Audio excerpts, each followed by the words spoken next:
você. A pessoa Aí a família é minha orientadora no passa pra mestrado. área, tem muita gente também. Que massa! Não.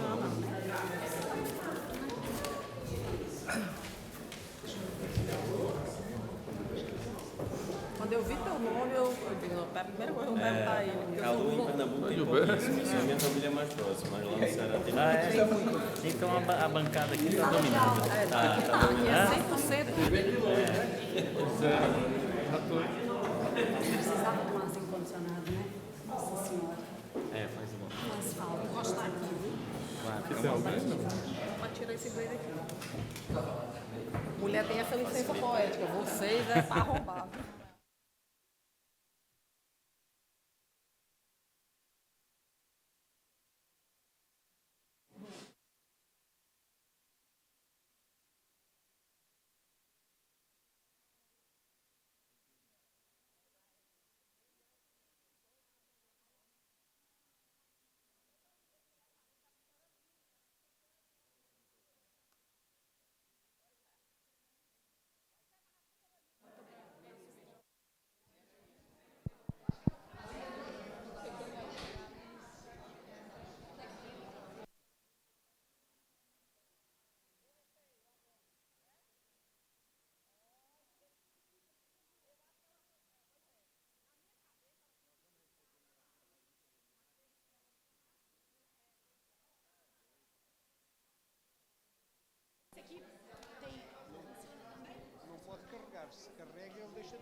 Alô?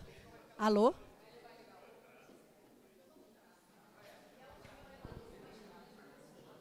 Esse aqui não funciona, não. Funciona? Ele movimenta. Tá, obrigada. Podemos? Agora sim. Boa tarde a todos. Primeiramente, gostaria de agradecer a presença de todos vocês, todos os senhores, nessa tarde ensolarada em Lisboa. Agradecer a presença de todos os palestrantes aqui comigo e parabenizar a organização do evento, na pessoa do ministro Gilmar Mendes e também da Fundação Getúlio Vargas. Nós estamos aqui hoje para discutir e refletir os desafios do ensino superior brasileiro após a pandemia de Covid-19. E, nesse sentido, nós contamos com as maiores autoridades especialistas em educação no Brasil, cumprimento a pessoa do excelentíssimo senhor ministro de Estado da Educação brasileiro, Camilo Santana, a secretária de Regulação e Supervisão da Educação Superior, professora Helena Sampaio, o presidente do Instituto Nacional de Estudos e Pesquisas Educacionais, Anísio Teixeira, professor Manuel Palácios, o conselheiro do Conselho Nacional de Educação e meu colega na Comissão Nacional de Avaliação da Educação Superior, doutor André Lemos Jorge, a presidente do Fundo Nacional de Educação, doutora Fernanda Pacobaíba, e o diretor e chefe da representação do Brasil na OEI, Rafael Calu. Sejam muito bem-vindos. Nós temos um horário bem exíguo, bem apertado. O ministro tem voo, inclusive, né, ministro?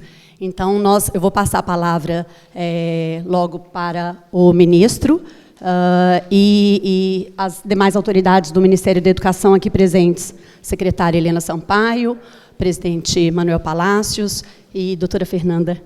Tá? Depois a gente faz um primeiro bloco de MEC. E é isso, exatamente. E Conselho Nacional de Educação, juntamente.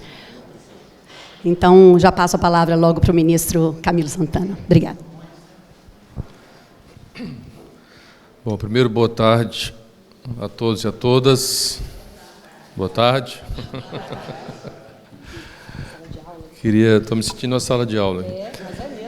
Bom, eu queria cumprimentar aqui a Simone, nossa moderadora, e agradecer a ela aqui nos coordenarmos aqui hoje. Cumprimentar também aqui a equipe do Ministério, Manuel Palácios, secretária Helena, a Fernanda Pacobaíba, presidente do FNDE, Cumprimentar também aqui o nosso André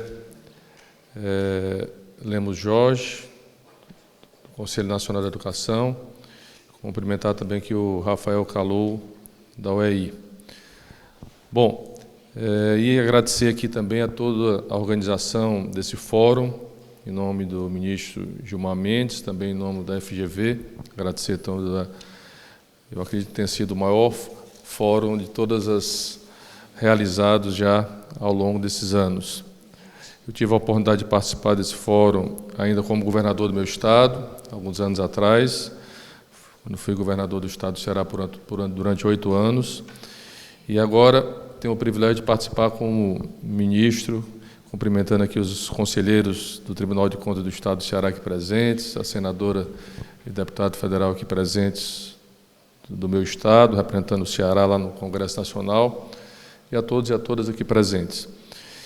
E tive o privilégio de ter sido convidado pelo presidente Lula para assumir o cargo de ministro de Estado da Educação a partir de 1º de janeiro desse ano. E nós sabemos o quanto a importância da educação para o Brasil, para qualquer nação, mas eu confesso para os senhores e para as senhoras que fiquei impressionado com o certo desmonte que ocorreu no Ministério da Educação nos últimos anos no Brasil. Falta de diálogo, falta de abertura na parceria com os entes federados do Brasil, desestruturação de várias políticas públicas que foram construídas ao longo de muitos anos no nosso país. E esse foi o desafio do presidente Lula, que tem um compromisso forte com a educação. Foi um dos presidentes da história desse país que mais criou campi de universidades federais, de institutos federais, que fortaleceu o ensino superior, que deu oportunidades à inclusão de negros, pobres no Brasil, a ter acesso ao ensino superior. É minha orientadora no mestrado. Tem muita gente também. Que massa! Bacana.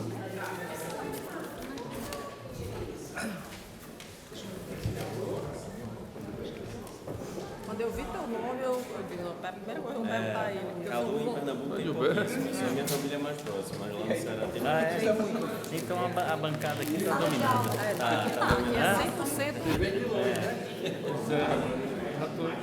Precisava tomar ar-condicionado, né? Nossa Senhora. Faz de bom. Faz falta. Encostar aqui, viu? Pode tirar esse inglês daqui. Mulher tem essa licença poética. Vocês é para arrombar.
Alô? Alô?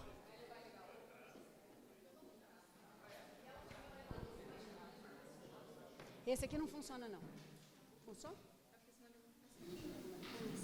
Ele movimenta. Podemos? Agora sim. Boa tarde a todos. Primeiramente, gostaria de agradecer a presença de todos vocês, todos os senhores, nessa tarde ensolarada em Lisboa. Agradecer a presença de todos os palestrantes aqui comigo e parabenizar a organização do evento, na pessoa do ministro Gilmar Mendes e também da Fundação Getúlio Vargas. Nós estamos aqui hoje para discutir e refletir os desafios do ensino superior brasileiro após a pandemia de Covid-19, E, nesse sentido, nós contamos com as maiores autoridades especialistas em educação no Brasil, cumprimento a pessoa do excelentíssimo senhor ministro de Estado da Educação brasileiro, Camilo Santana, a secretária de Regulação e Supervisão da Educação Superior, professora Helena Sampaio, o presidente do Instituto Nacional de Estudos e Pesquisas Educacionais, Anísio Teixeira, professor Manuel Palácios, o conselheiro do Conselho Nacional de Educação e meu colega na Comissão Nacional de Avaliação da Educação Superior, doutor André Lemos Jorge, a presidente do Fundo Nacional de Educação, doutora Fernanda Pacobaíba, e o diretor e chefe da representação do Brasil na OEI, Rafael Kalu. Sejam muito bem-vindos. Nós temos um horário bem exíguo, bem apertado. O ministro tem voo, inclusive, né, ministro? Então, eu vou passar a palavra logo para o ministro e as demais autoridades do Ministério da Educação aqui presentes, secretária Helena Sampaio, presidente Manuel Palácios e doutora Fernanda.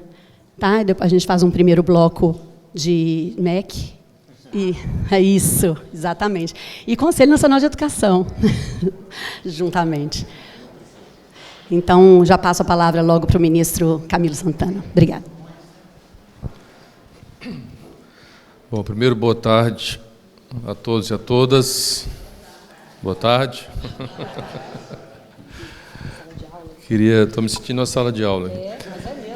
Bom, eu queria cumprimentar aqui a Simone, nossa moderadora, e agradecer a ela aqui nos coordenarmos aqui hoje.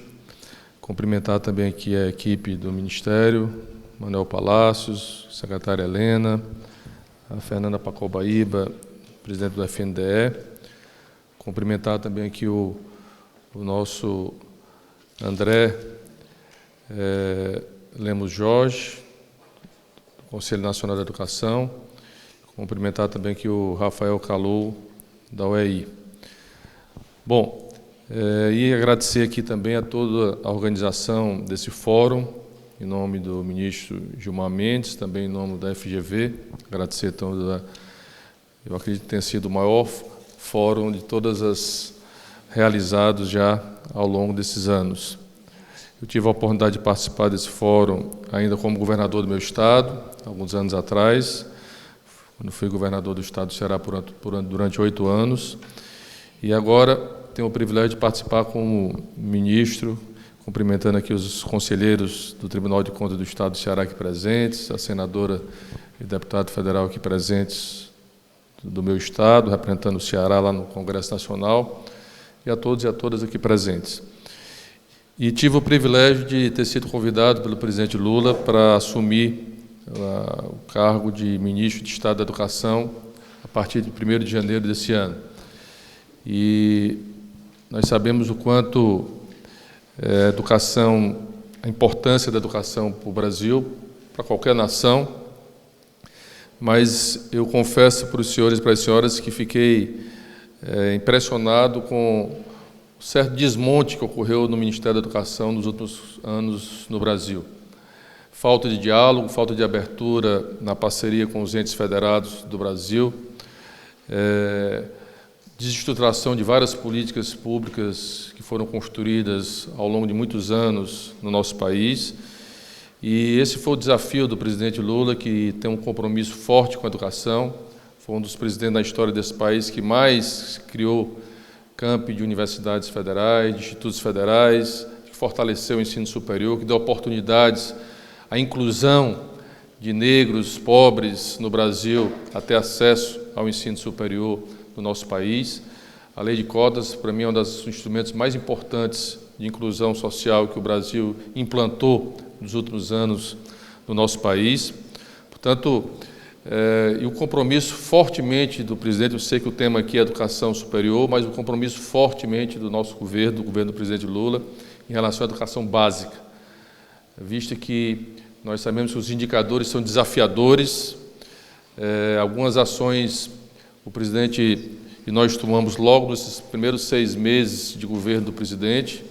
É importante ressaltar isso, como, por exemplo, alimentação escolar das escolas públicas brasileiras. 6 anos que não havia reajuste da alimentação escolar, e nós reajustamos toda a inflação dos últimos 6 anos, porque, infelizmente, ainda no Brasil, ainda há crianças que a única refeição de qualidade que ela faz ainda é quando vai à escola.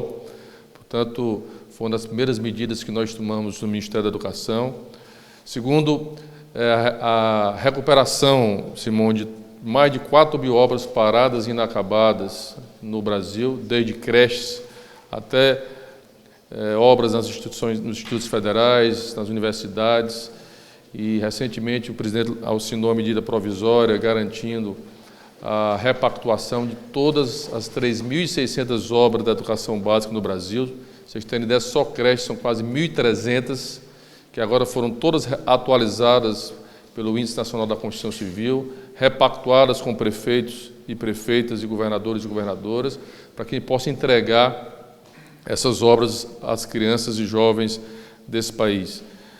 Portanto, o primeiro passo que nós fizemos foi reestruturar várias políticas, abrir o MEC para o diálogo, reestruturando os fóruns importantes de ouvir a sociedade civil organizada, reestruturamos o Fórum Nacional da Educação.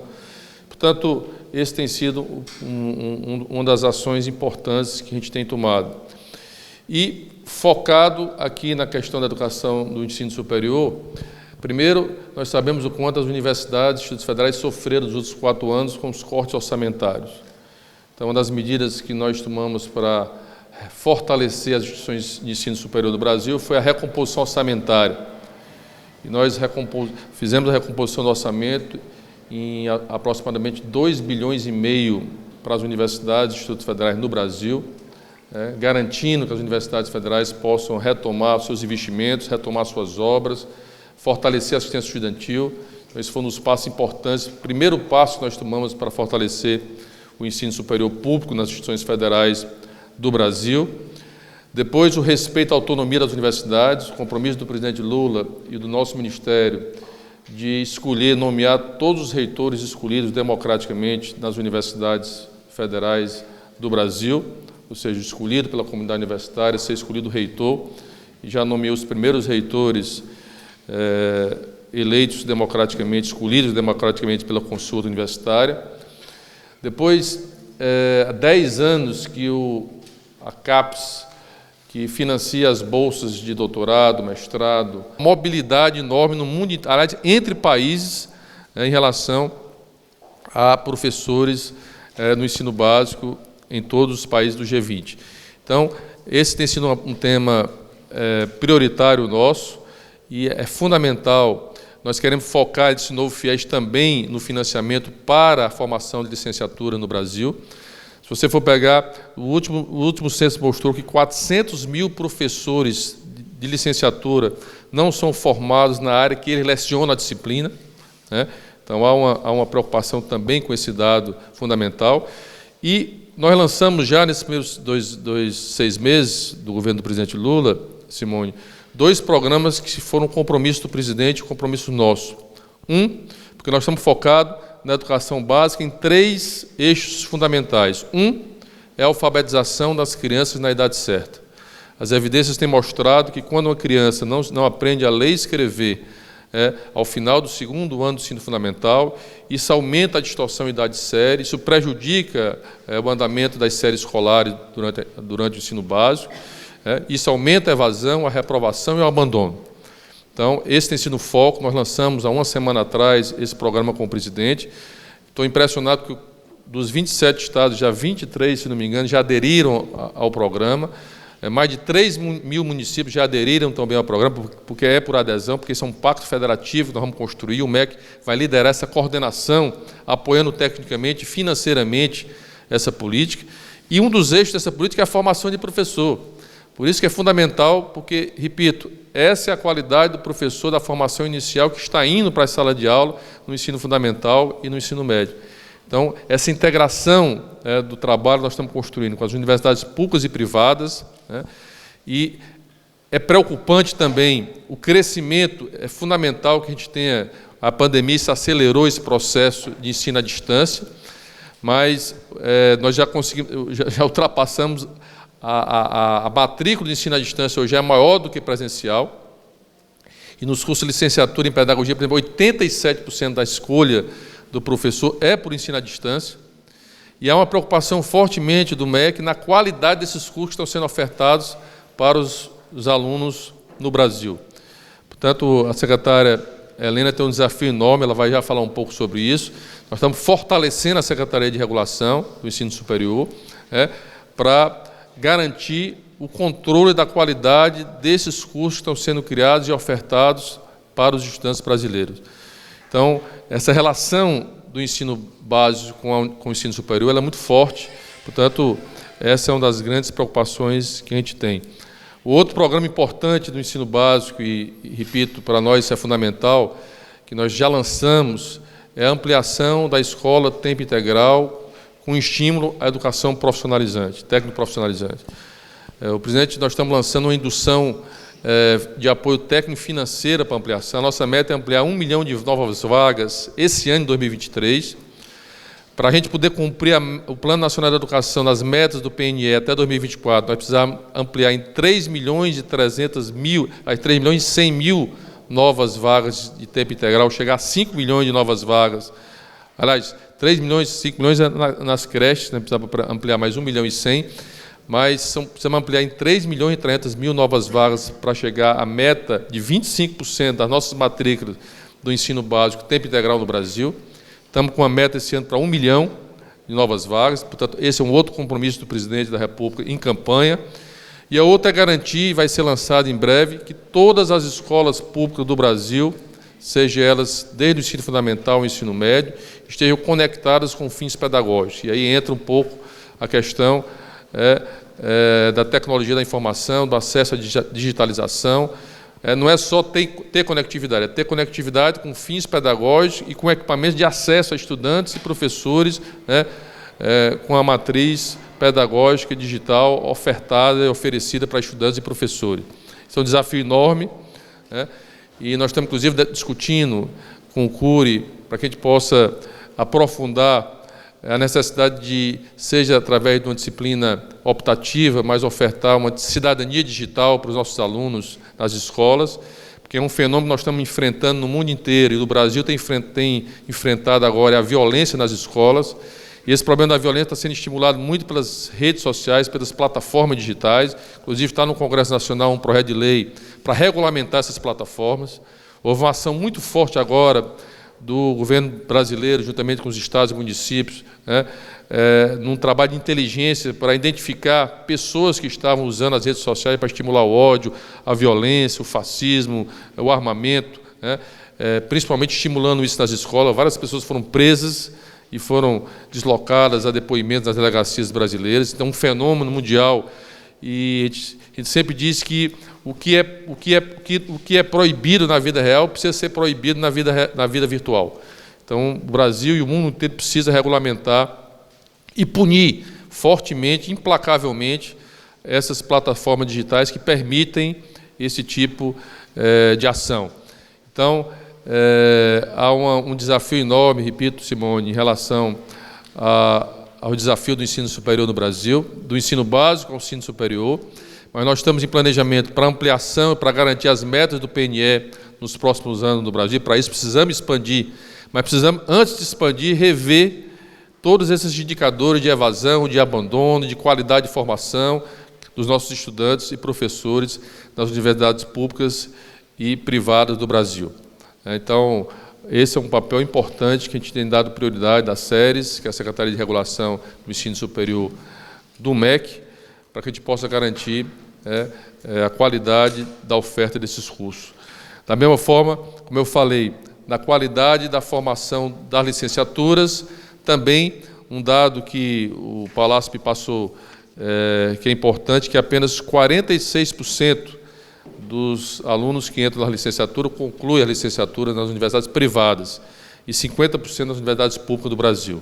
Então, são dados que nos assustam e que nos exigem, com muita responsabilidade, a União tanto do público como do privado, para garantir, para melhorar o acesso e a qualidade da formação hoje dos alunos no Brasil. Portanto, as minhas contribuições iniciais, desculpe se eu ultrapassei um pouco o tempo, mas serão complementadas pelos nossos membros aqui do Ministério, que eu tenho a honra de tê-los na minha equipe. Todos foram escolhidos, são doutores, vindo de universidades, com larga experiência na educação brasileira. Portanto, o MEC hoje está focado de devolver ao povo brasileiro o que para nós é prioridade, que é garantir a qualidade da educação e reverter os números. Como eu estava falando, só um dado para vocês importante, quando eu falo da alfabetização na idade certa, é muito grave que 61% das nossas crianças no Brasil não sejam alfabetizadas, ou seja, não aprendam a ler e escrever na idade certa. 61%. Portanto, esse será um dos nossos grandes desafios de reverter esses números no Brasil. Por isso, esse pacto nacional, que isso vai depender muito da liderança e do apoio de prefeitos e governadores, secretários e secretárias, porque isso é um diálogo de construção. O MEC ele não executa a política lá na ponta do ensino fundamental e do ensino médio, são os estados e municípios. Portanto, nós precisamos de um regime de colaboração.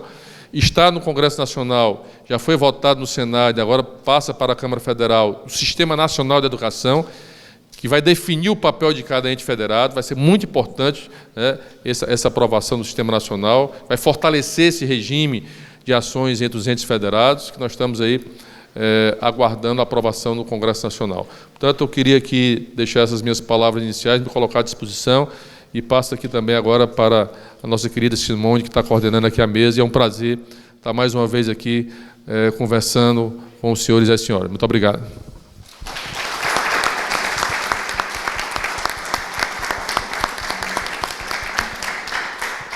Muito obrigada, ministro Camilo. Gostaria de dizer que é um grande alívio para todos nós, especialmente os brasileiros aqui presentes, perceber o MEC, perceber o MEC novamente assumindo um papel de protagonista na formulação e na indução da educação no país, planejando, executando, nós, depois de um período de verdadeiro apagão, o senhor deve certamente ter recebido o MEC em uma situação delicada, e esse esse trabalho de reconstrução não é simples ser feito. São pessoas muito engajadas e muito comprometidas mesmo com a educação para essa retomada de fato acontecer. Muito obrigada mesmo. Eu gostaria de cumprimentar e agradecer a presença do professor Carlos Simons, que acabou de se juntar para brilhantar ainda mais a nossa mesa. E, se a secretária Helena me permitir, eu gostaria de passar a palavra, primeiramente, para o professor Simonsen, e, na sequência, a senhora fala. A gente tem um horário apertado, então as falas vão ser bem breves, tá? De todos nós aqui na mesa, eu vou mediar aqui um pouco mais. Professor Simonsen, muito obrigada pela sua presença. Vou passar o microfone aí para o senhor. Vou agradecer muito. Primeiro, pedir desculpas pelo atraso, mas é porque a língua do local é diferente da língua que eu estou acostumado. Então, de vez em quando, a gente tem umas pequenas confusões. Primeiro, queria saudar ao ministro, ex-governador do Ceará, terra dos meus ancestrais também, que foi responsável pela concretização de uma longa revolução educacional no Ceará. Eu não entendo de todos os aspectos da educação no Brasil. Eu entendo daqueles em que a Fundação Getúlio Vargas está envolvida. Pelo menos tem essa pretensão. Tá bom, vou falar aqui. Recentemente, só para contar uma história, nós fizemos um gráficozinho botando num eixo o gasto por aluno num determinado município e o IDEB daquele município. E aí você encontra uma coisa muito engraçada, é que a distribuição desses pontos, cada um correspondendo a um município, fica extremamente parecida com, para quem estuda finanças, um gráfico de ativos financeiros, E o que você nota é o seguinte, às vezes com o mesmo IDEB, com o mesmo gasto por aluno, você tem 2 IDEBs com uma discrepância brutal. E aí você fica perguntando, o que é isso? Será que não tem justificativa? Tem alguma justificativa? É óbvio que você precisa entrar mais fundo na questão. Quando você começa a entrar mais fundo na questão, você entende, por exemplo, que um município no interior de Mato Grosso gaste por aluno o mesmo que o município que está na periferia de São Paulo, mas tem um resultado pior porque ele não tem a externalidade do município da cidade de São Paulo, o município de São Paulo tem sobre o município onde a cidade do lado está, tá certo? Os professores que vão naquele municípiozinho do lado de São Paulo, vêm da grande São Paulo e são melhores do que os professores que estão lá morando no município no interior lá de Mato Grosso. Mas mesmo assim, fazendo todas essas correções, você nota que salta uma coisa aos olhos. É que você tem uma oportunidade fantástica para a melhora do IDEB, simplesmente operando a nível organizacional. Não é nem o preparo dos professores, é uma fase pretérita essa. É organizar as escolas, cobrar a organização e ficar em cima disso. Bom, os professores aí tem aquele negócio, tem algum pedagogo na mesa? Não, porque eu não quero levar pedrada, tá certo? Os professores, muito do interior, eles são mal preparados, é um fato da vida. Como é que você vai fazer para poder passar essa barreira?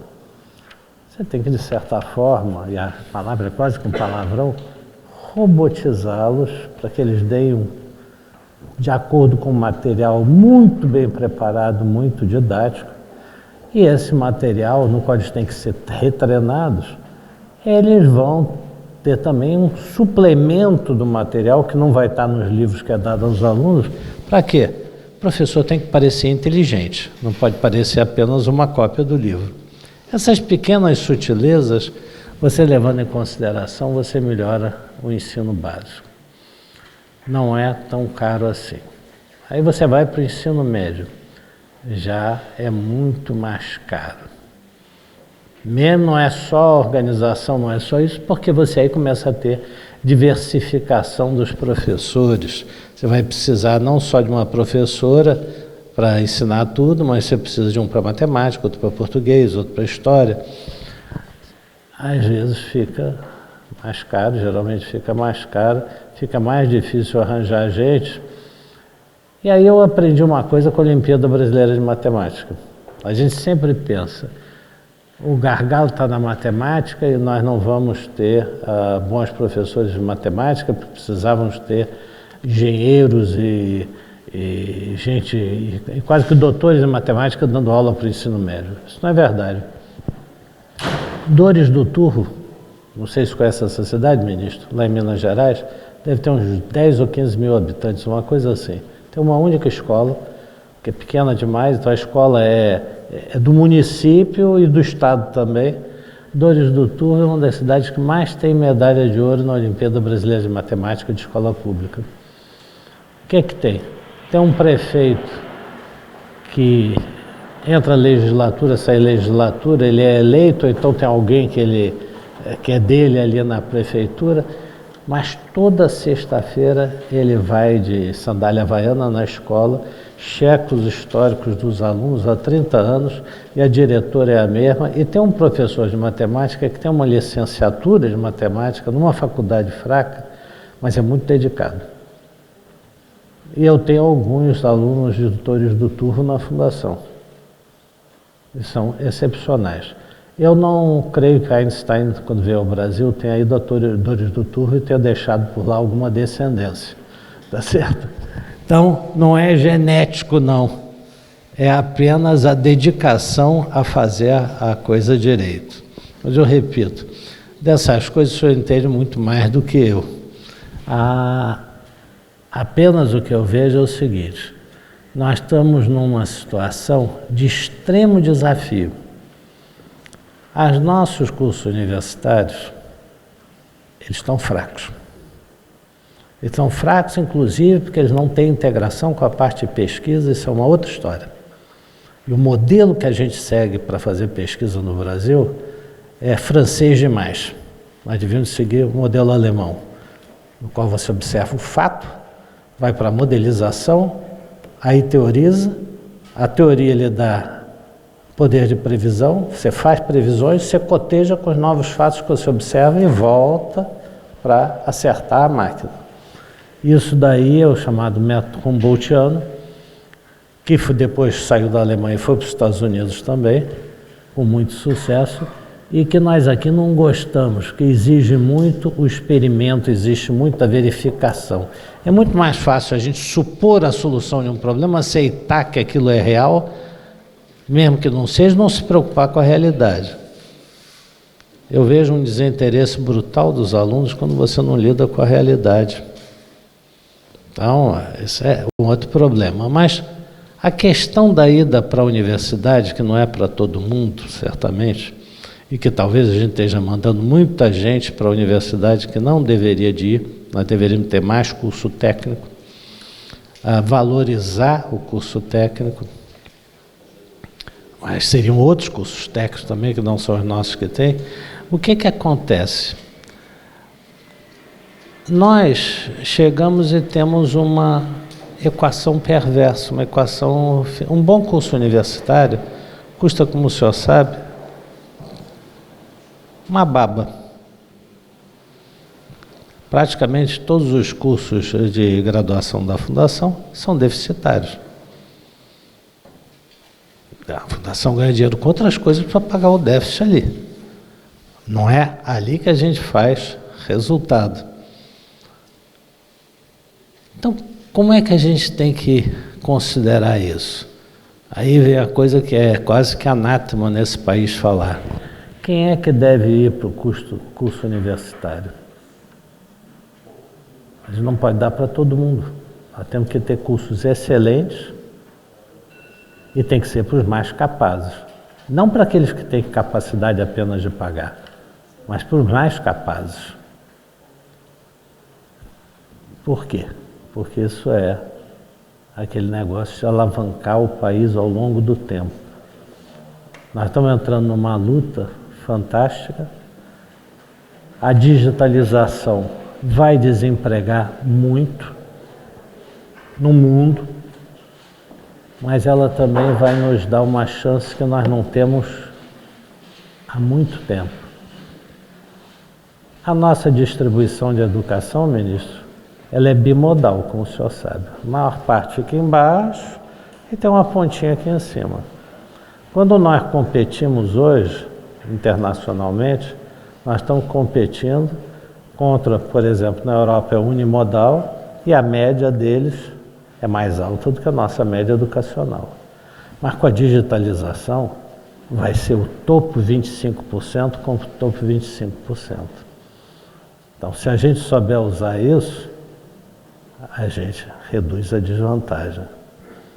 O desafio, então, é como é que a gente faz isso?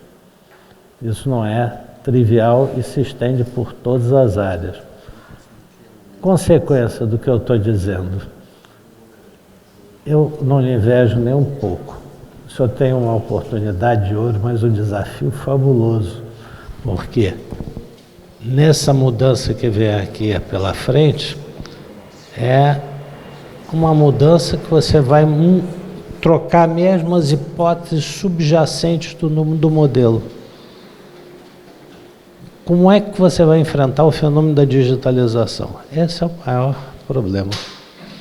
Por quê? Porque digitalização essencialmente afeta tecnologia de processo, o que afeta os empregos na área do setor serviço brutalmente, é 70% da economia.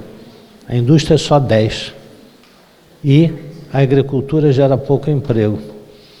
Então nós vamos acabar com uma economia que vai ter um setor terciário especializado em entregador de pizza. Ou nós vamos acabar com uma economia avançada se a gente souber fazer a aposta certa. Então, esse momento é o momento mais interessante, mais desafiador, mais perigoso. Não vai ser um momento fácil. Nós ainda temos a necessidade de aprender quem foi Maria Antonieta, ao invés de ensinar Python, tá certo? Nós temos a necessidade de ter cursos de biologia. A maior parte aqui sentada nessa sala são brasileiros. O senhor mesmo deve ter estudado biologia tendo mais poder. Eu só me lembro das minhocas que tinham 2 cabeças. É a única coisa que eu me lembro do meu curso de biologia. E competir, como é que a gente faz? Tá bom? Então, é isso, eu queria agradecer muito.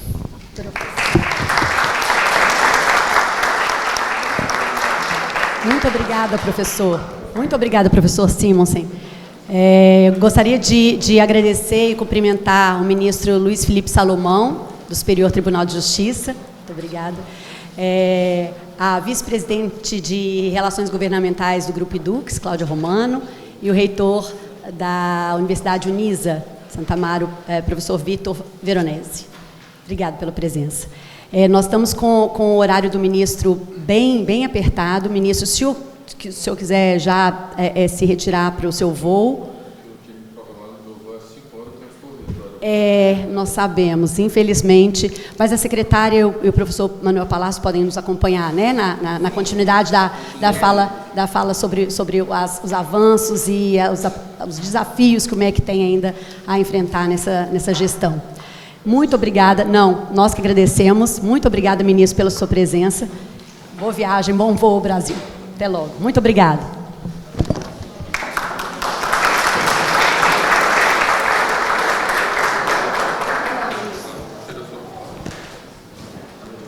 Você quer falar comigo, secretário? Vocês querem sentar para cá? Senta para cá. Professor Simonsen, nós vamos... Passa, o senhor está fora da mesa. Como vai, senhor? O senhor está fora? Está bem? O senhor que sabe. Senão a gente muda. Então tá bem. Vocês querem... Então, como já estamos com o horário avançado, vou passar a palavra para a secretária Helena Sampaio, secretária de Regulação e Supervisão da Educação Superior do Ministério da Educação Brasileiro. Palavra sua. Pode usar esse ou esse? Pode usar esse, pode usar esse. Está ligado? Está ligado. Bom, senhoras e senhores, boa tarde. Em nome da nossa querida Simone Horta, eu cumprimento a todos os participantes da mesa. É uma grande satisfação estar presente neste evento e é uma grande honra para mim integrar o time do ministro Camilo Santana no Ministério da Educação. O tema proposto nesta mesa hoje, Desafios da Educação Superior no Brasil, pós-pandemia, inovação e qualidade, é extremamente importante. Inovação e qualidade são questões fundamentais na educação superior hoje. Os desafios trazidos na pós-pandemia da Covid-19 são imensos. Mas é importante dizer, como já adiantou o ministro Camilo em sua fala, que a pandemia da Covid-19 ela apenas acirrou na educação superior as tendências que já vinham sendo colocadas. A primeira tendência, né, a primeira questão, era o crescimento da IAD, né, sobretudo no setor privado. E a segunda questão que hoje nos preocupa é a evasão dos estudantes, né, tanto em instituições públicas e privadas, o que resulta, como o ministro também já colocou, na queda do número de concluintes em ambos os setores, né. Certamente, né, todas essas... O que eu vou falar aqui com os senhores não é teorizar sobre evasão, nem permanência, tampouco, né, sobre questões relativas à educação à distância, né, colocando que educação à distância, modalidade de educação à distância não é sinônimo, né, de ensino remoto, de uso de plataformas digitais, né, num processo de aprendizado, quer dizer, são coisas muito diferentes, mas não se trata disso. O que eu escolhi para falar para os senhores aqui é apresentar algumas frentes de trabalho nas séries, lá na Secretaria de Regulação e Supervisão, né? E essas frentes, né, que se darão a curto, médio e longo prazos, elas têm a ver com a melhoria da eficiência da própria secretaria, né, e também com as políticas que estão sendo delineadas, desenhadas, né, em parceria com o SESU, em parceria com o CAPES e, sobretudo, em parceria com o INEP, com o professor Manuel Palacios, de incentivo à qualidade da educação superior, né? A curto e médio prazos, um desafio, né, uma frente que a série se coloca é lidar com cerca de 20 mil processos, que é o que a gente chama o nosso passivo, que tramitam hoje nas séries. 20 mil processos. As séries, ela, vamos dizer assim, cuida, né, está na alçada das séries, estão na alçada das séries, tem até que corrigir o uso do verbo, 3 mil instituições. Grande maioria, 88%, privadas, né? Então, desde fevereiro deste ano, né, quando chegamos e estávamos organizando a casa, nós estamos mapeando esse passivo relativo aos atos autorizativos de regulação. Nós estamos também estabelecendo metas de entregas mensais desse passivo. E, sobretudo, estamos dando andamento aos processos mais antigos, né? Hoje, nas séries, por exemplo, encontram processos de reconhecimento do curso de 2009. Né?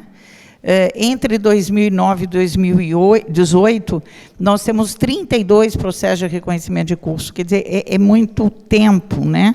De 2007, né, o ato autorizativo pedindo renovação de reconhecimento de cursos, de 2007 a 2018, nós temos 282 processos. Ato autorizativo, 2019 a 2018, para processos de AD, hoje são 233. Né? Eu devo notar para os senhores que, né, devido à nova regulação, da educação superior, 2017 é um ponto de inflexão. Né? A partir de 2017 é que nós temos esse crescimento desenfreado do ensino à distância. Né? E, certamente, depois, com a Covid-19, né, em 2019, 2020, essa expansão continua. Nós temos também, dentre os atos autorizativos de 2008 a 2022, 320 processos de autorização de abertura de instituição vinculada a credenciamento, né, de curso, abre o curso e a instituição. E de recredenciamento de instituições, quase 1.500 processos, dos quais a metade estão nas séries e a outra metade está no INEP, viu, Palacios? Porque nós trabalhamos, né, de forma casada ali, integrada. Médio e longo prazos, né? O que nós colocamos de perspectiva de médio e longo prazo nas séries? Na verdade, nós estamos promovendo hoje uma ampla discussão sobre aspectos gerais e específicos do marco regulatório da educação superior. Né? E isso envolve uma gama ampla de atores, né? De outras instâncias do Ministério da Educação, como o INEP, a SESU, o Conselho Nacional da Educação, entidades e associações de educação superior, públicas e privadas, parlamentares, comissões de educação, frentes parlamentares, consultoria legislativa, especialistas no tema, quer dizer, realmente um leque grande aí de atores que estão trabalhando na discussão de questões específicas desse marco regulatório. Hoje, nós temos o que é o nosso marco regulatório, qual é a nossa arquitetura legal, normativa ali nas séries. Basicamente, nós temos 2 decretos, que os senhores conhecem, né, o da educação à distância, que é o 9.057, e o decreto 9235, regulação, supervisão e avaliação. Né? Ambos os decretos, eles são de 2017, e nos intervalos, né, desses 2 decretos, nós temos uma série de portarias que vão organizando esse fluxo, esse trâmite regulatório e de supervisão. Então, todas essas portarias e decretos, elas estão hoje sendo, não estou dizendo revisadas, mas, sobretudo, estudadas, né, analisadas. Né? E uma pergunta é por que precisamos aperfeiçoar esse marco regulatório, né? Eu acho que o ministro Camilo, né, ele apresentou aí um diagnóstico hoje da educação superior, né? E é fundamental que a gente traga para o sistema mais eficiência e mais qualidade, né? E para trazer mais eficiência e incentivar a qualidade, nós precisamos fazer inovações nesse marco regulatório, né? O que nós precisamos fazer é tornar a nossa educação superior mais atraente para os jovens, trazer estímulos financeiros e outros, né, para que os estudantes não só cheguem, atinjam, né, a educação superior, mas que permaneçam e concluam, né, os seus cursos onde ingressaram. Né? Hoje, a gente viu, nós temos altas taxas de evasão, concentração de matrícula em EAD e, no geral, uma qualidade insatisfatória dos cursos. Né? E toda a regulação, incluindo a avaliação e a supervisão, né, tem muito a ver com esses números, esses processos hoje, esses fenômenos que são insatisfatórios. Né? O modelo hoje de regulação que nós temos é homogeneizador, ele não estimula o desenvolvimento com qualidade da diversidade das vocações das instituições. Né? Nós tendemos a tratar todas as instituições de igual modo, né, como se todas fossem universidade de pesquisa e extensão, né, de ensino, pesquisa e extensão, como se todas tivessem financiamento público, como se todas tivessem o mesmo público, né, o mesmo perfil de estudantes. Né? O atual marco regulatório também, da perspectiva ali das séries, ele produz um fluxo complexo, burocrático, e ele que hoje se mostra, né, cada vez mais incapaz de atender às necessidades do sistema de educação superior brasileiro, que é muito heterogêneo, todos sabemos, de grande dimensão, né, 9 milhões de estudantes, 3 mil instituições, 42 mil cursos superiores. Né? E se ele é grande, né, se ele tem essa dimensão, ele ainda deverá expandir mais, né? Expandir mais porque nós ainda estamos muito aquém, né, das nossas metas aí do PNE. Mas ele deverá expandir com eficácia e com qualidade. Né? Eu acho que essa é a grande preocupação. E isso tudo, né, esse diagnóstico que eu apresento aqui para os senhores, né, do marco regulatório, é possível de ser mudado, é possível que seja aperfeiçoado, né?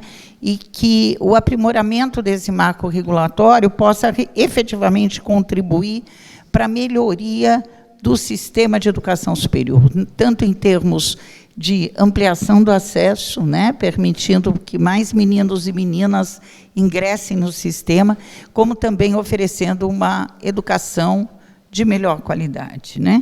A mudança do marco regulatório, nós acreditamos aí, né, em parceria com o INEP, pode ser um instrumento de transformação.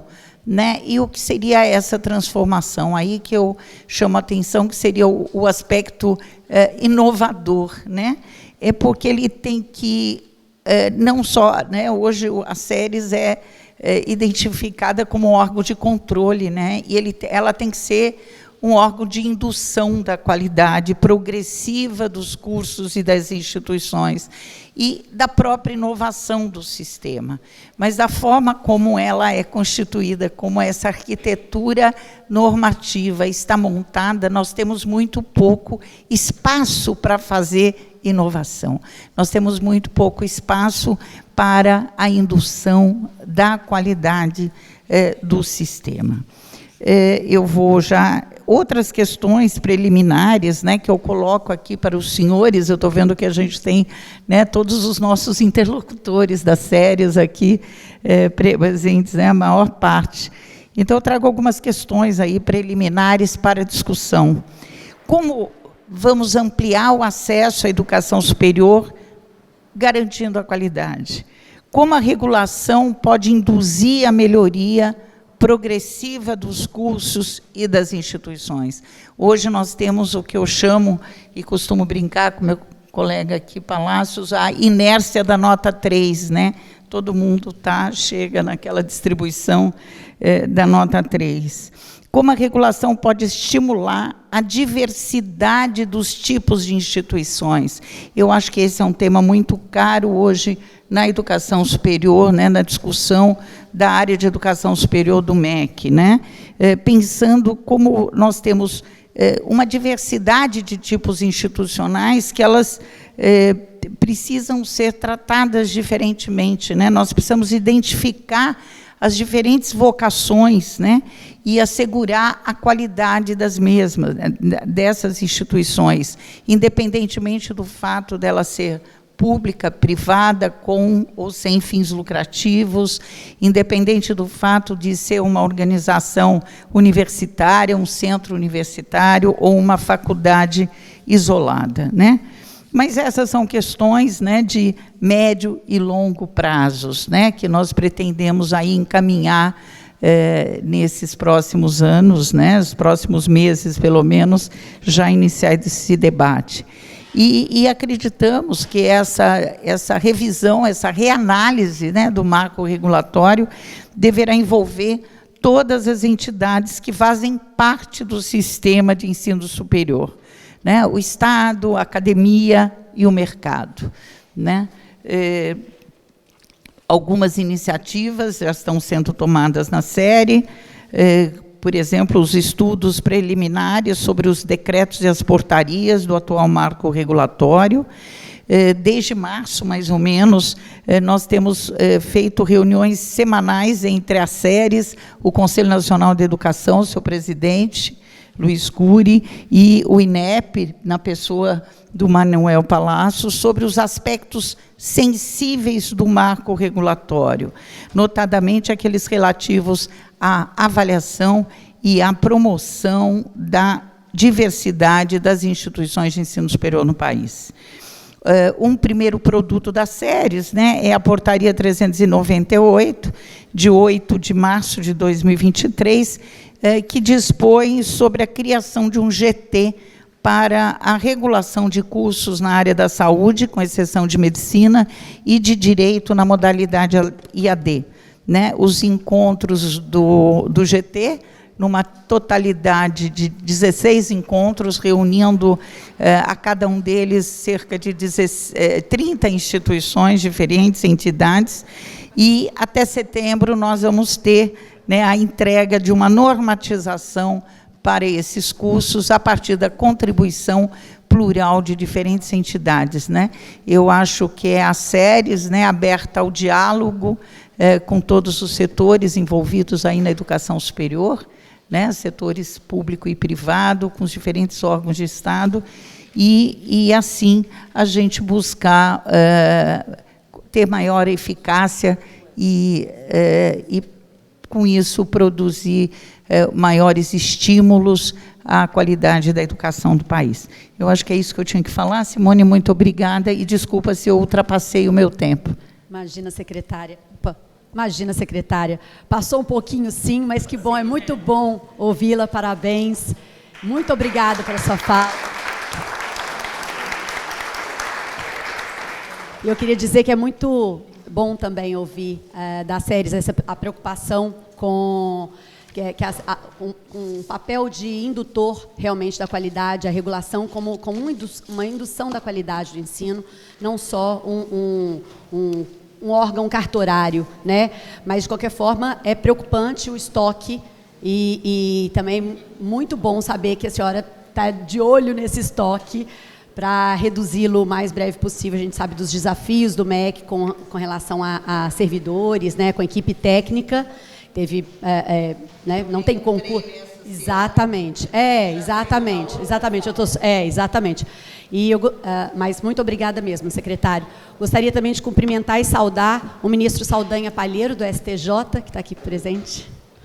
Obrigada, ministro. E vou passar rapidamente a palavra para o presidente do INEP, para trazer algumas palavras para nós. Na sequência, nós temos o conselheiro André, na ordem aqui eu vou seguir, tá, doutora Fernanda?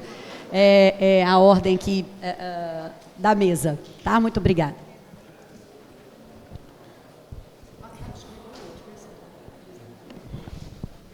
Boa tarde aí para todos. Em primeiro lugar, agradeço o convite para participar desse fórum. Saúdo a todos os que estão compondo a mesa e a todos os presentes. Penso em abordar muito rapidamente 2 temas que são prioridade no momento nas atividades do INEP no que toca à educação superior. O primeiro ponto, já com algumas iniciativas em curso, lida com uma questão que seja aperfeiçoado, né?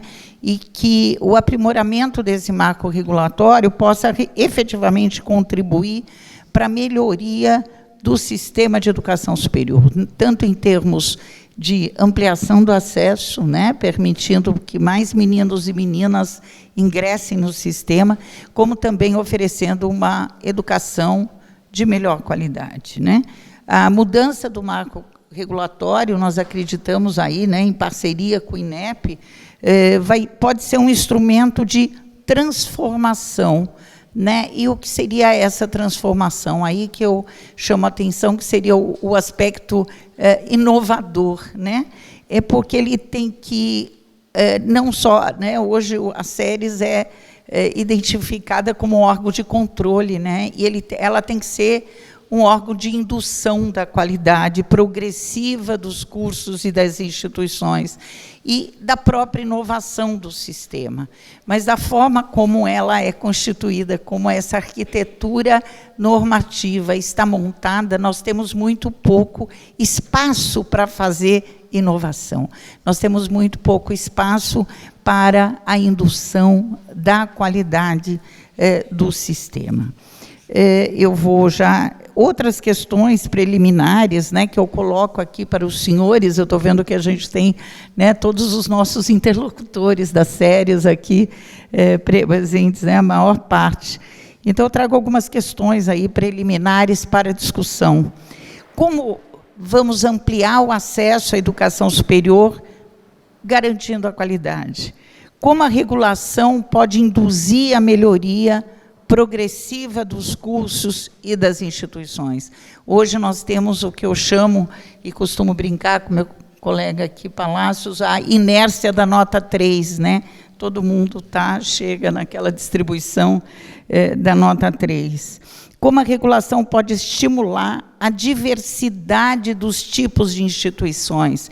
Eu acho que esse é um tema muito caro hoje na educação superior, né, na discussão da área de educação superior do MEC, né? Pensando como nós temos uma diversidade de tipos institucionais que elas precisam ser tratadas diferentemente, né? Nós precisamos identificar as diferentes vocações, né, e assegurar a qualidade das mesmas, dessas instituições, independentemente do fato dela ser pública, privada, com ou sem fins lucrativos, independente do fato de ser uma organização universitária, um centro universitário ou uma faculdade isolada, né? Mas essas são questões, né, de médio e longo prazos, né, que nós pretendemos aí encaminhar nesses próximos anos, né, os próximos meses, pelo menos, já iniciar esse debate.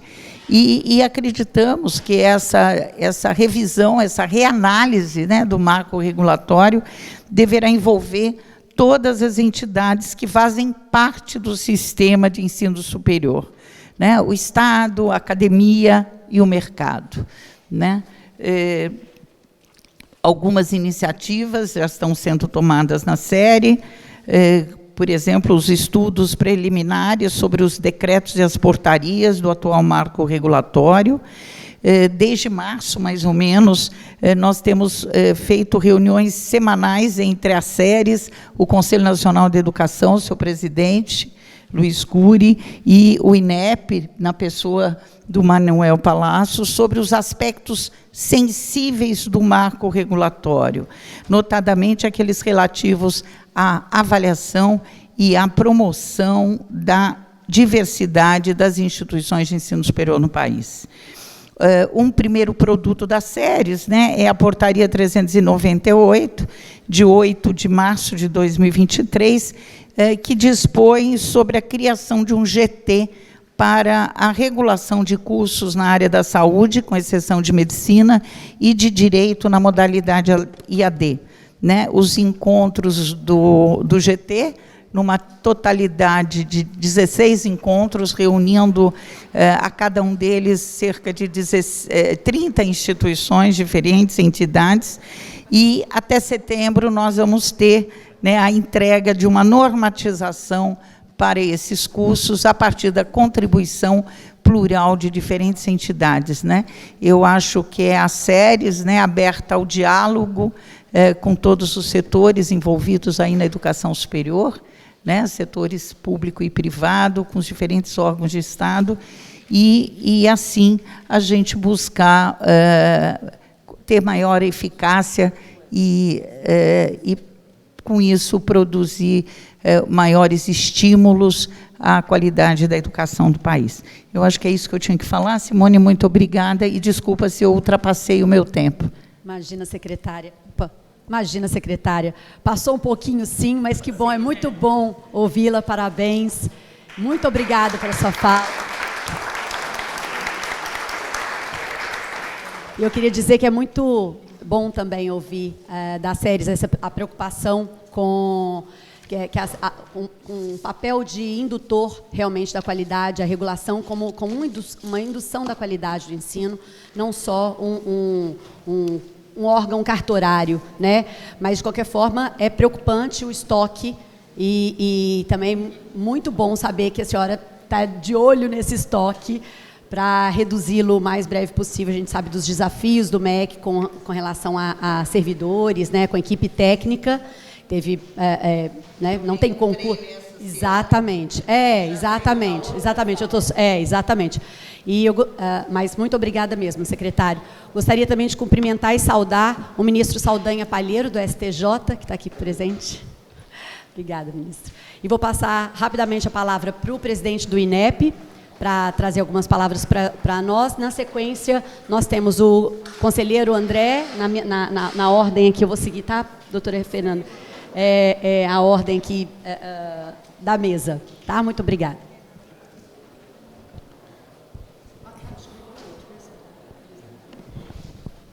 Boa tarde aí para todos. Em primeiro lugar, agradeço o convite para participar desse fórum. Saúdo a todos os que estão compondo a mesa e a todos os presentes. Penso em abordar muito rapidamente dois temas que são prioridade no momento nas atividades do INEP no que toca à educação superior. O primeiro ponto, já com algumas iniciativas em curso, lida com uma questão abordada há pouco pela secretária Helena Sampaio, que é o desenvolvimento de instrumentos, de itinerários avaliativos e de indicadores que deem conta da diversidade de tipos institucionais da educação superior. Em especial, nós queremos ser capazes de colocar ainda esse ano em cena um conjunto de indicadores e critérios que sejam capazes de avaliar as universidades e instituições de ensino superior que tem como missão institucional o trabalho com a ciência, com a tecnologia e com a formação de profissionais de ponta nas diferentes áreas do conhecimento. E também, é claro, como consequência de um processo de diferenciação, de criar medidas, indicadores e critérios que permitam avaliar instituições igualmente importantes, cuja missão institucional se alinha mais com a democratização do acesso à educação superior e a formação de profissionais em graduação, em nível de graduação, em uma escala bastante significativa. Como eu já tive a oportunidade de dizer em outras ocasiões, parece simples, mas enfrenta obstáculos muito significativos. A brincadeira é que o espelho é bom até a hora que você olha para ele, né?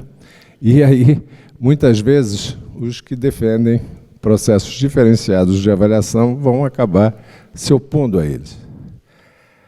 Então, o primeiro recado no encontro com as características deste encontro é pedir apoio. Apoio aqui à FGV, que há pouco manifestava preocupação com critérios que deveriam estar presentes na avaliação de instituições que têm a vocação de desenvolver a pesquisa, desenvolver a tecnologia, de formar profissionais que tenham, na experiência da graduação, esse contato com a produção do conhecimento e o desenvolvimento de novas possibilidades de atuação nas suas áreas de especialidade. E nós já temos um conjunto de universidades que estão participando dessa discussão conosco. Então, faço aqui um convite para a FGV também participar dessa discussão, já que vejo aqui alguns representantes da instituição e o seu presidente.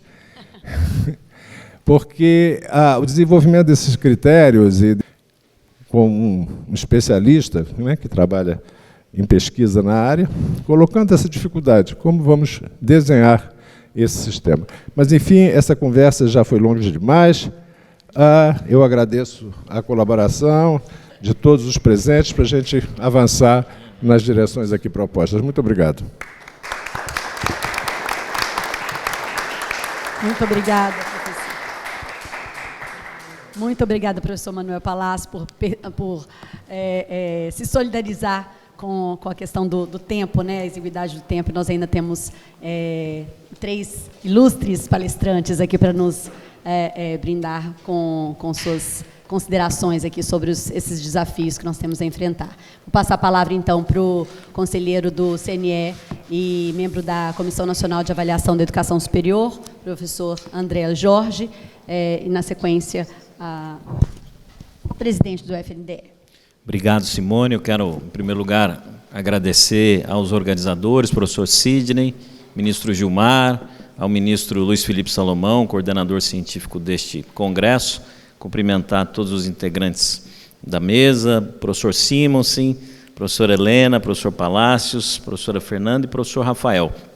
E aproveitar já um pouco da fala aqui do professor Palácios, e relatar um pouco da nossa última reunião do Conselho Nacional de Educação, que se deu em Belém. A professora Helena esteve conosco, assim como a professora Denise, e ficou latente isso que o professor Manuel acaba de falar sobre a baixa pesquisa sobre o ensino superior.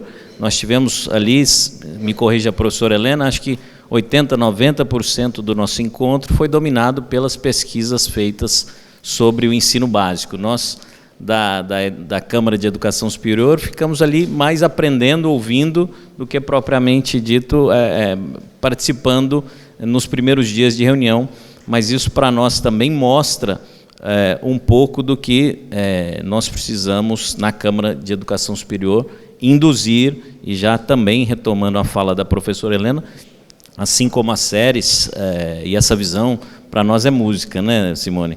A Simone é colega de CONAS, mas as séries como uma indutora de qualidade e também demonstrando aqui a sabedoria e o reconhecimento de que não é tão simples, num cenário tão heterogêneo, a missão da professora Helena, que também tem se colocado em todas as instâncias como aberta para o diálogo. E retomar, por fim, a fala do ministro Camilo. Nós discutimos isso na última reunião da CONAI, sobre a importância da valorização das licenciaturas. E esse é um tema que toca exatamente no tema desta mesa, muito conveniente, oportuno, quando nos traz os desafios pós-pandemia, né? E todo desafio traz em si uma oportunidade, né?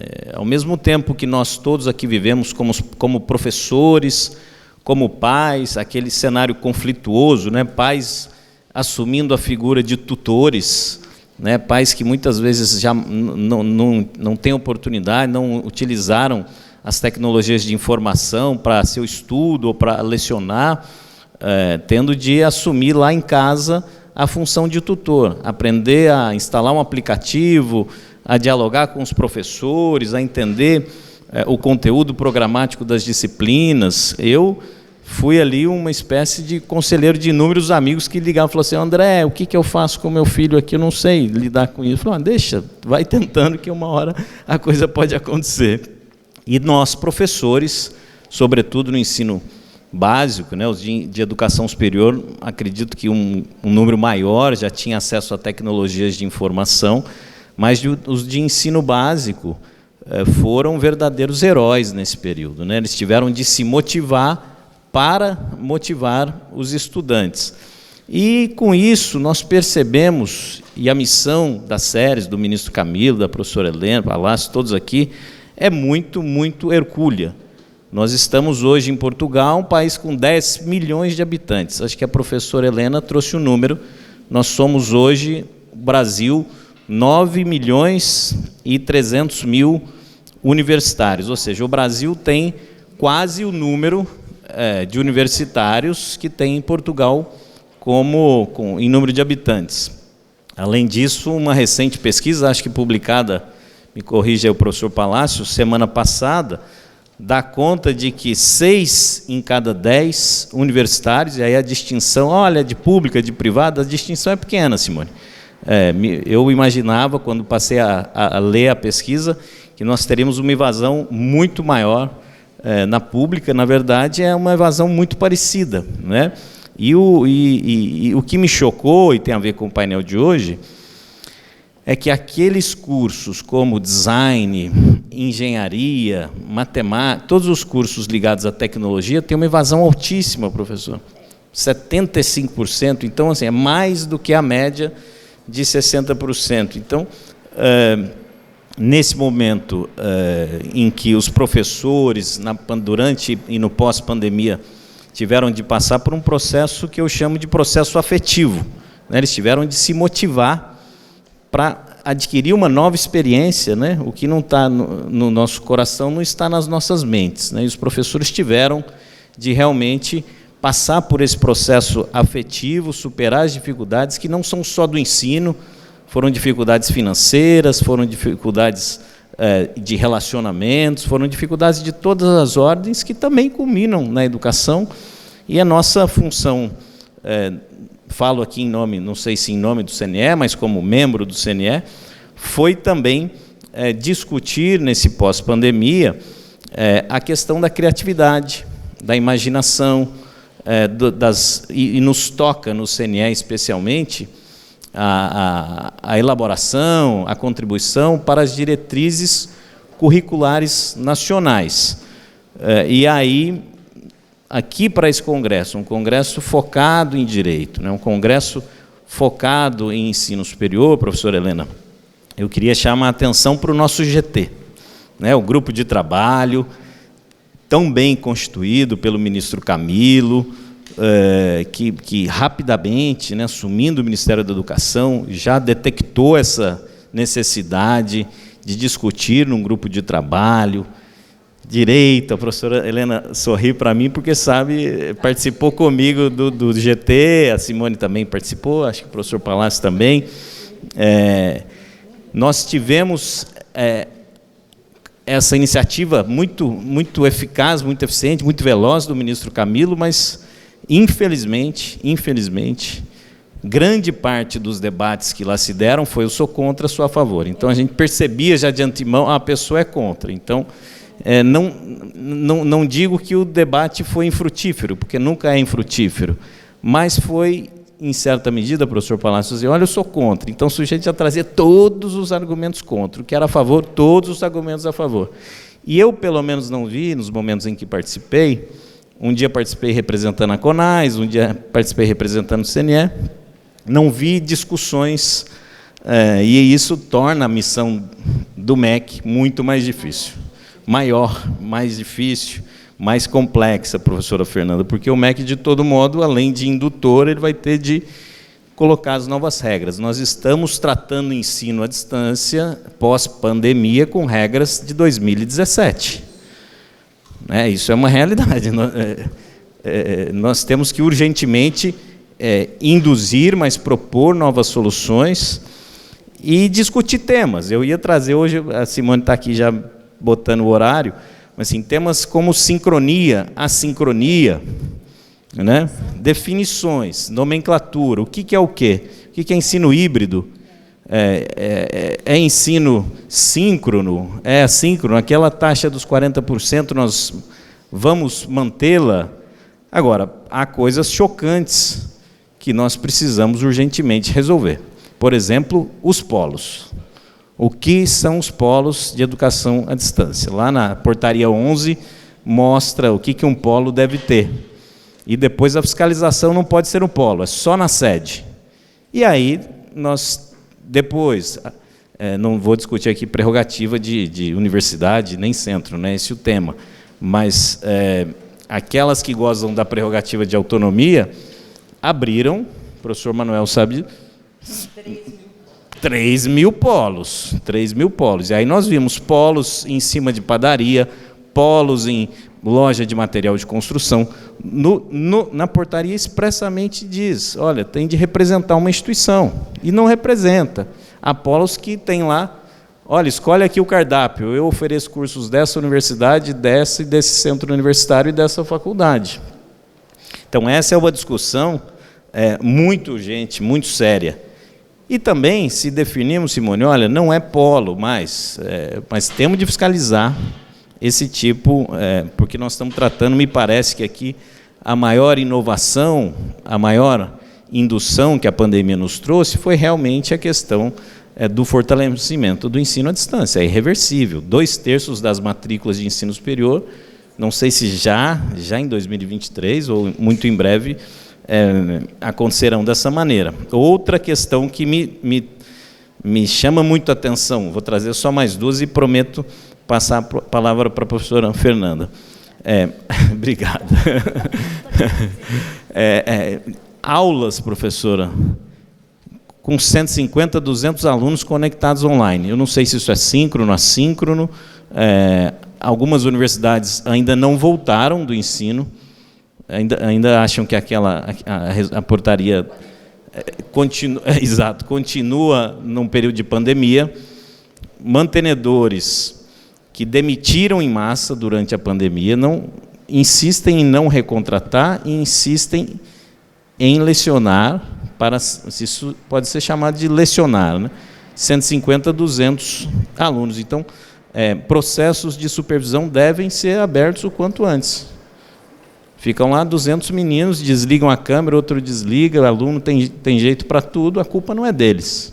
Então, é importante que isso seja revisto imediatamente. Já falei desse fato que me choca, assim, de instituições de ensino superior que não regressam ao ensino presencial, mas isso tudo nós tínhamos de ter debatido no GT. Como não aconteceu, nós podemos continuar debatendo agora. Então, ao CNE, né, também enfrentar o foco no egresso. Quem é esse aluno que nós queremos hoje que saia da instituição, que saia da graduação? Vamos debater se o aluno, nós vamos focar nesse momento em desenvolvimento de habilidades técnicas, isso foi muito falado em Belém, dominou o debate todo o tempo do Conselho, mas também as oportunidades que esse período nos traz, também a chegada dos novos dirigentes aqui dos órgãos, sob a liderança do ministro Camilo, foco na mudança também na avaliação, né? E aí, quando nós tivermos essa possibilidade, começamos a pensar em oportunidades que efetivamente surgiram na pandemia, como, por exemplo, o ensino personalizado. Acho que foi a professora Helena que falou em homogeneização, né? Então, o ensino personalizado pode também mitigar um pouco dessas discrepâncias, sejam regionais, sejam financeiras, e também para crianças e adolescentes que retrocederam muitos anos. Imaginemos aquele que estava, o menino recém-adaptado ao ensino fundamental. Depois daquele período difícil de adaptação, ele ficou em casa 2 anos. Não há como negar que esse menino vai carregar para a vida dele o impacto desse período. Os outros que estavam ingressando no ensino médio também sofreram um impacto enorme. De outro lado, estudantes de ensino superior. Os que entraram no tecnólogo não conheceram os colegas. Eles terminaram o ensino, ingressaram no presencial e não encontraram os colegas no presencial. Então, há uma série de debates que nós, a partir desse momento, podemos influenciar, induzir, como foi dito aqui, como personalização do ensino, do processo de ensino-aprendizagem, desenvolvimento do pensamento crítico, habilidades técnicas. Nós vamos focar em habilidades técnicas. Eu sei que há uma crítica enorme. Olha, só pense em habilidades técnicas, formação para o trabalho. Mas dados comprovam que países que têm focado no ensino nas habilidades técnicas têm um PIB maior, tem uma renda per capita maior.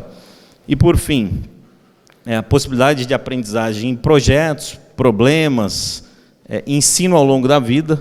Acho que é importante para o nosso novo ministro lançar um programa dessa aprendizagem ao longo da vida. E eu encerro falando da importância do ensino à distância, ressaltando a importância do ensino e deixando de lado aqui as críticas, dizer que, nesse momento, nós temos, eu ia me dirigir ao ministro Camilo, mas me dirijo a Fernanda, ao professor Manuel, professora Helena, insistir na continuidade do nosso GT de ensino EAD e insistir também na urgente necessidade, mas agora um GT propositivo, né? A Simone, eu quero já lançar a candidatura da Simone, porque ela fica lá na Conais me buzinando o dia todo, mas ela tem muitas ideias boas, buzinando no bom sentido, né? E também a questão da supervisão a esses polos e a essas instituições que ainda insistem em não regressar ao ensino presencial. Encerrei meu tempo, Simone. Muito obrigado, obrigado a todos, boa tarde.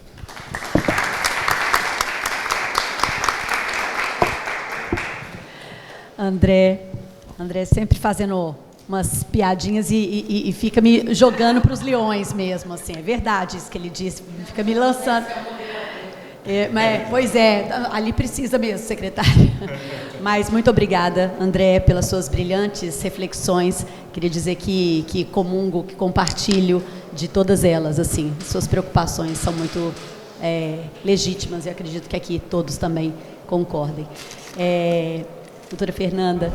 Vou ligar o despertador, viu? Isso, não, tocar aqui eu paro. Tenha seu tempo. Pronto, começou. E é muito importante a gente escutar também o planejamento, né, o que você já diagnosticou no FNDE durante esse período e as propostas que estão sendo pensadas, refletidas e executadas lá no fundo. Obrigada. Bom. Boa tarde a todas e a todos. Eu gostaria de iniciar agradecendo ao ministro Gilmar Mendes, ao ministro Luiz Felipe, pelo convite, e também ao pessoal da FGV, aqui o doutor Carlos Simonsen, o Sidney, Carlos, muito obrigada pelo apoio de vocês, pela oportunidade de estar aqui debatendo Gostaria de cumprimentar a nossa senadora Augusta, do Estado do Ceará, nosso vice-presidente do Tribunal de Contas do Estado do Ceará, doutor Edilberto Ponte, também palestrante aqui do evento. E o meu ponto 1, antes de eu falar um pouco do FNDE, eu queria enaltecer a democracia. Eu acho que essa mesa, que é uma mesa de educação, ela não pode descurar de falar da democracia por um aspecto extremamente relevante. A exclusão social e o nível de desigualdade que a gente vem vivendo é algo acachapante, e essa é uma das maiores mazelas justamente para a gente fundamentar essa democracia. Na medida em que a população não consegue observar políticas públicas sendo entregues, especialmente educação e saúde, naquela medida necessária e adequada, não interessa toda a nossa teoria que tenhamos aqui, ou todos os indicadores, se aquilo dali não está transformando a vida das pessoas. Então, parabenizar o ministro Gilmar Mendes, trazer o tema da governança digital, mas, paralelamente, né, um dos maiores, talvez o maior constitucionalista do nosso país, é fundamental a gente debater, no âmbito da educação, a própria democracia. As pessoas precisam olhar para tudo isso que a gente está falando e sentir que isso transforma a vida delas. Porque senão não faz sentido nenhum e gera um aspecto de revolta e de muita ebulição social, e que só torna toda essa discussão muito mais difícil. Eu gostaria de enaltecer aqui a meta número 20 da PNE, do Plano Nacional de Educação. Nós deveríamos ter atingido, até metade do plano, até o 5º ano de vigência, 7% do PIB para a educação. E deveríamos atingir, ainda não se encerrou, mas provavelmente não atingiremos, até o final do decênio, 10% do PIB, uma meta audaciosa. Hoje, a média do gasto público em educação pública está em torno de 5% do PIB. E o gasto público em educação, não pública, em educação total, incluindo as despesas com educação privada, basicamente ProUni e FIES, elas estão mantidas aí praticamente constantes, na ordem de 5,5% do PIB. E aí, quando a gente vê alguns dados, e eu vou falar esses dados justamente porque eu vou estar falando do FIES, eu vou já explicar o que é que o FIES tem a ver com o FNDE. A gente tem, e foi ressaltado aqui pelo ministro, por todos que me antecederam, 55% dos alunos que entram na faculdade no Brasil desistem antes de se formar.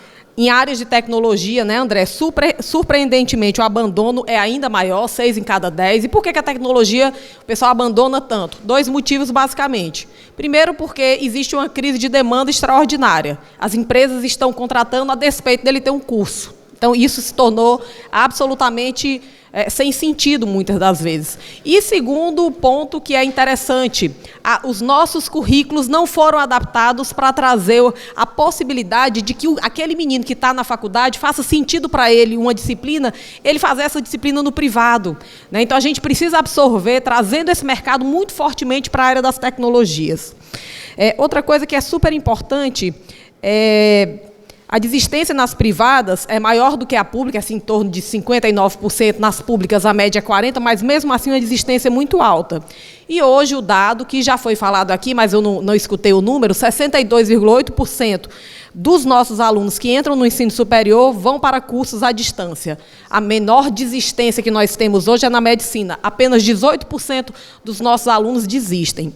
E aí eu vou falar do FNDE após esses dados. O FNDE é uma autarquia vinculada ao MEC, né, que tem eu diria, toda a responsabilidade relacionada a alavancar o orçamento desse MEC, ao desenvolvimento, especialmente da educação básica, mas o FNDE possui programas que são geridos e gestados autonomamente, como o Programa Nacional de Alimentação Escolar, que alimenta 40 milhões de crianças por dia. E lembrando que nas regiões mais pobres desse país, às vezes a alimentação escolar é a única refeição do dia daquela criança. Outro programa super importante que a gente vê nas ruas do Brasil é o Caminho da Escola, com os ônibus amarelinhos, e o Programa Nacional de Transporte Escolar. Agora, o FNDE, ele entra no ensino superior sob 2 modalidades. A primeira delas é o FIES, que é basicamente um mecanismo de indução regulada, como bem falou a Helena aqui, e outro com algumas bolsas de ensino superior. E aí, a nossa perspectiva faz parte da portaria que foi designada pelo ministro Camilo, para nós refazermos o FIES, por quê? Temos um dado de realidade. Após 2018, eu digo que o FIES, ele é um programa de financiamento de um banco privado. Qualquer banco privado levaria ele com muita tranquilidade, porque ele tem risco zero, praticamente, para o governo, e isso acabou desmontando a política do FIES. O FIES já chegou a conceder, como o ministro disse, 700 mil bolsas, mas não se acredita que isso tenha sido um dado exitoso, não é gol, mas o FIES, eu diria, em tempos moderados, chegou a conceder 287 mil bolsas. Hoje nós ofertamos 100 mil bolsas e apenas 50 mil elas são, de fato, ocupadas. É uma carteira de financiamento de 116 bilhões de reais com 2,77 milhões de contratos firmados. E hoje a nossa inadimplência está em torno de 11 bilhões de reais de parcelas não pagas. O FIES ele tem uma inadimplência em torno de 55% e, pasmem, para a medicina a inadimplência é apenas de 16%. Outra coisa que é importante que a gente está vendo no FIES, tentando reformular, é induzir quais são os cursos que devem ter o FIES. Hoje, o campeão em FIES é o meu curso de Direito, seguido do curso de Enfermagem, depois Engenharia Civil. E aí o mercado com uma necessidade enorme, o Brasil precisando de uma transformação, especialmente na área tecnológica, e uma necessidade de repensar. E mais ainda, o mecanismo talvez mais importante do FIES, e por que ele se justifica com essa conexão da democracia, para que as pessoas enxerguem o Estado brasileiro como algo que tem como transformar a vida delas. Hoje, mais de 60% do público, né, que tem acesso ao FIES é composto de pessoas pretas e pardas. E nós temos 75,4% com renda inferior a 1,5 salário mínimo. Existe também uma prevalência das mulheres no FIES. As mulheres ocupam 66% dos contratos firmados. E, basicamente, a nossa proposta hoje é para que nós tenhamos um sentido, primeiro, de voltar a ter indicadores de equidade nesse FIES. O FIES é uma política estruturada que precisa ser, eu diria, fortalecida, que precisa ser reenergizada, que precisa estar alinhada para o atingimento dos objetivos fundamentais dessa nossa República, especialmente no tocante à desigualdade social.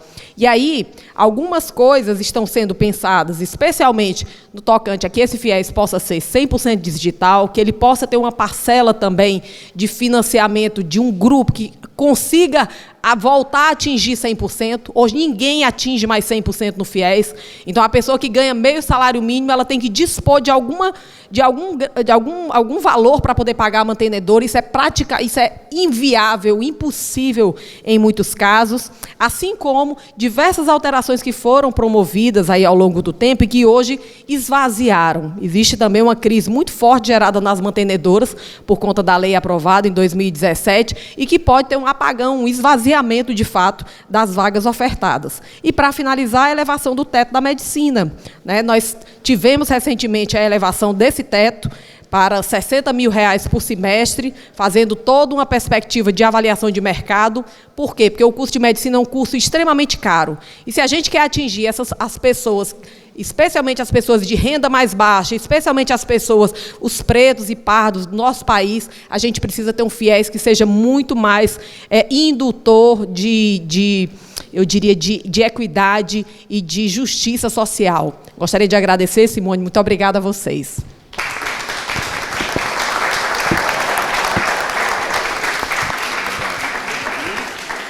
Maravilhosa, maravilhosa, presidente do FNDE. Não, muito obrigada, doutora Fernanda, muito obrigada mesmo pela sua fala.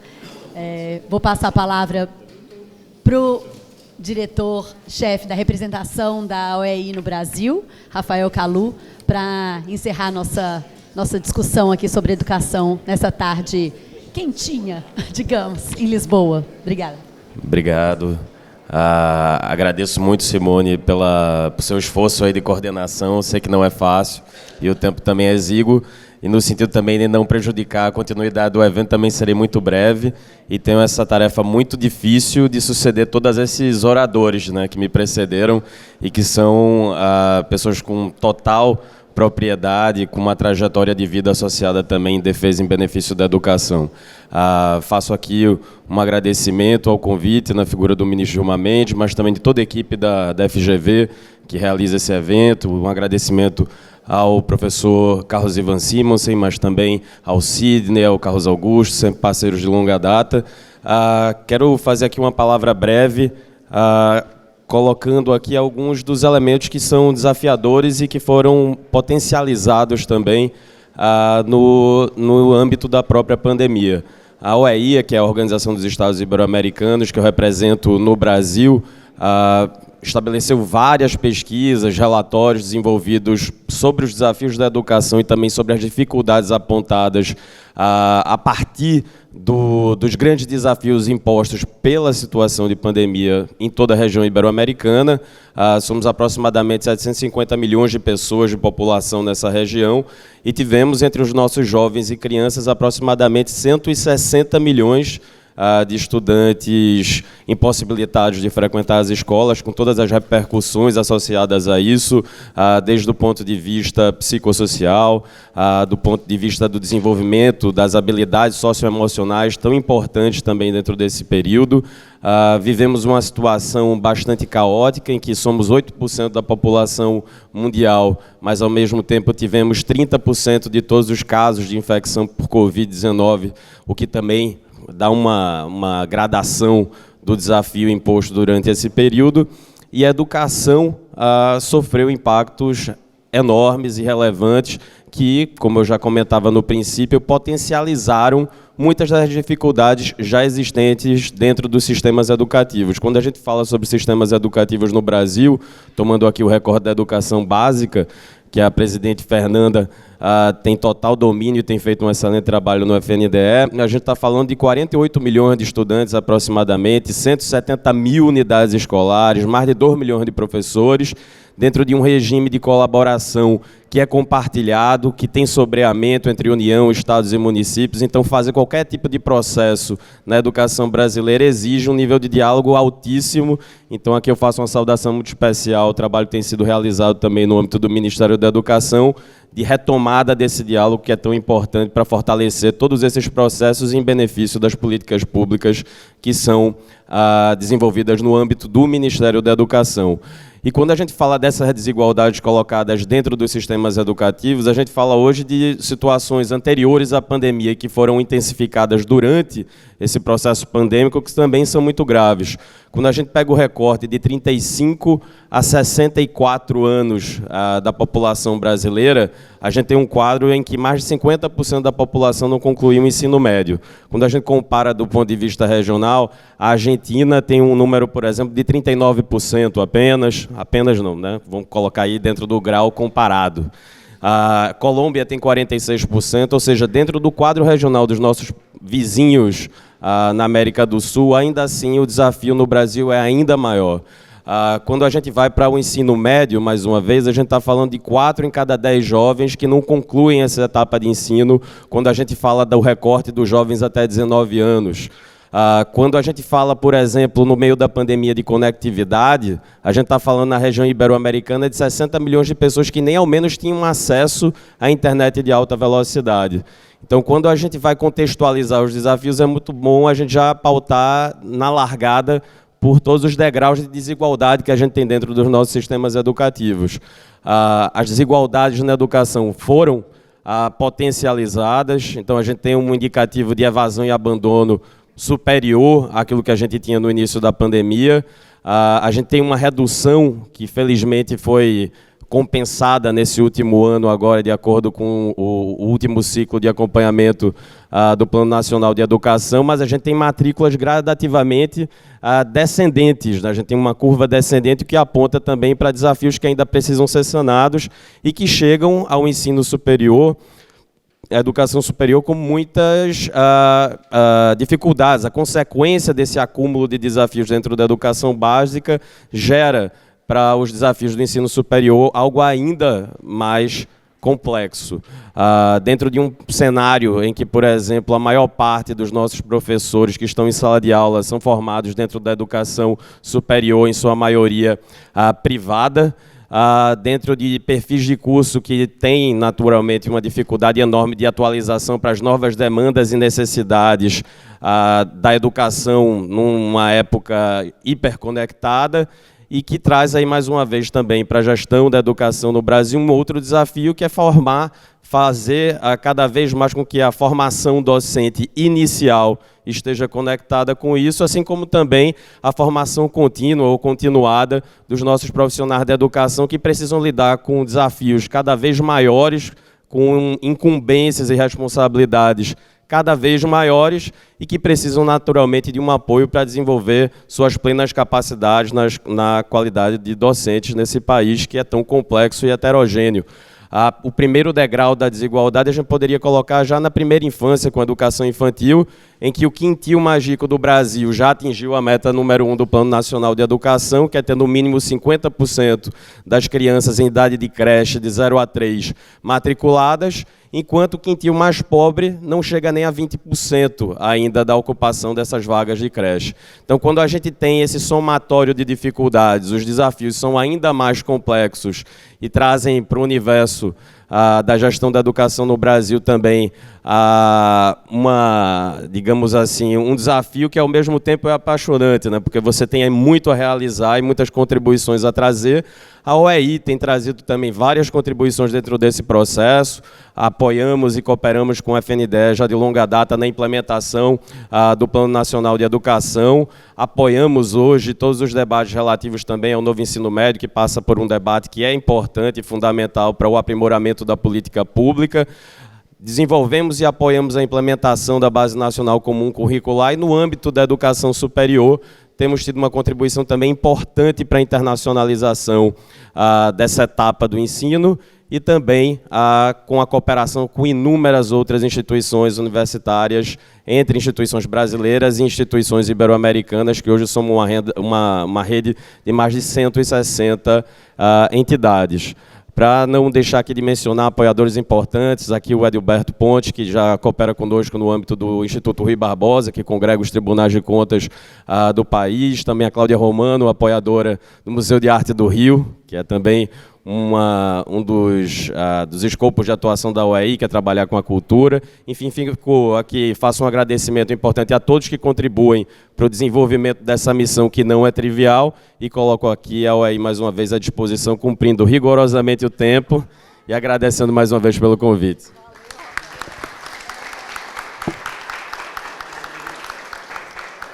Eu vou fazer um agradecimento público aqui para a minha ala da direita, que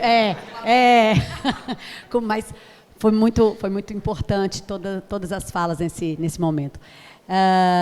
Bom, na verdade, como nós todos sabem, nós já estamos com um horário bem adiantado. Gostaria de cumprimentar e saudar aqui ainda o governador Ronaldo Caiado, que está aqui presente conosco. Governador de Goiás, obrigada. E, infelizmente, pelo adiantado do horário, o evento é grande, tem ainda muitas mesas acontecendo. Eu vou realmente encerrar a mesa de hoje, da educação. Agradecendo também toda a equipe organizadora desse evento, que está um sucesso absoluto, né, de público, muito concorrido, muito prestigiado, e dizer que eu me senti muito honrada em moderar uma mesa tão qualificada como essa. Acho que nós saímos hoje mais acalentados e esperançosos e com os futuros, com os rumos da educação superior brasileira. Muito obrigada a todos pela presença, um ótimo evento ainda nos outros 2 dias.